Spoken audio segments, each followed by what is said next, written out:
महाराष्ट्र नवनिर्माण सेनेचा 18वा वर्धापन दिन सोहळा आज नाशिकमध्ये पार पडला। यावेळी राज ठाकरेंनी मनसैनिकांना मार्गदर्शन केलं। सध्या राजकारणामध्ये दुसऱ्यांची मुलं कडेवर घेणं सुरू आहे, मात्र मला माझीच मुलं कडेवर खेळवायची आहेत असं म्हणत राज ठाकरेंनी भाजपसह सत्ताधाऱ्यांवर निशाणा साधलाय। निवडून येणाऱ्या माणसांची मोळी म्हणजे राष्ट्रवादी काँग्रेस असं म्हणत त्यांनी पवारांना टोला लगावला। मराठा आरक्षणावरूनही महाराष्ट्र एकसंघ होऊ नये म्हणून जातीचं विष पसरवलं जात आहे असा आरोप राज ठाकरेंनी केला। आजच्या भाषणातून राज ठाकरेंनी सत्ताधाऱ्यांसह विरोधकांवरही हल्लाबोल केलेला आहे। मी तुम्हाला खरं सांगतो, मला ना माझ्या कडेवरती माझी पोरं खेळवायची आहेत।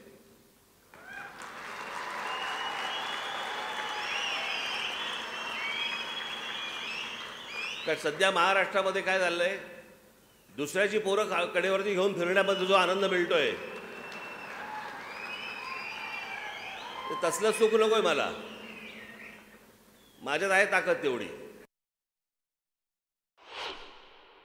पक्ष उभं करणं, पक्ष चालवणं, राष्ट्रवादी काँग्रेस पक्ष आपल्या आधी 10 वर्ष अगोदर आला, पण त्याला मी पक्ष नाही म्हणणार।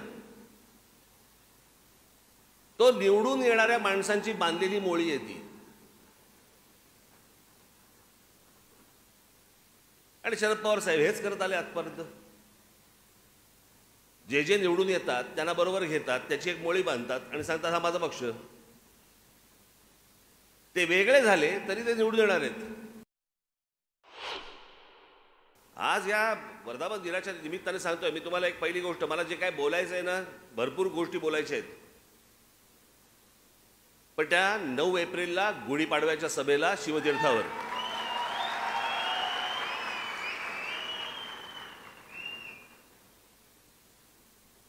महाराष्ट्र नवनिर्माण सेनेने आज असंख्य कामं केली, अनेक कामं केली, अनेक आंदोलनं केली, यशस्वी आंदोलनं केली।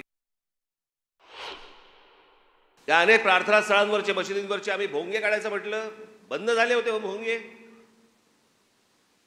पण हे डरपोक सरकार, आधी जे उद्धव ठाकरे सरकार होतं त्या काळामध्ये आपण हे भोंग्यांच्या बद्दल बोललो। ते भोंग्यांच्या बद्दल बोलल्यावरती माझ्या 17,000 महाराष्ट्र सैनिकांवरती केसेस टाकले होते आणि हे म्हणे स्वतःला समजतात हिंदुत्ववादी।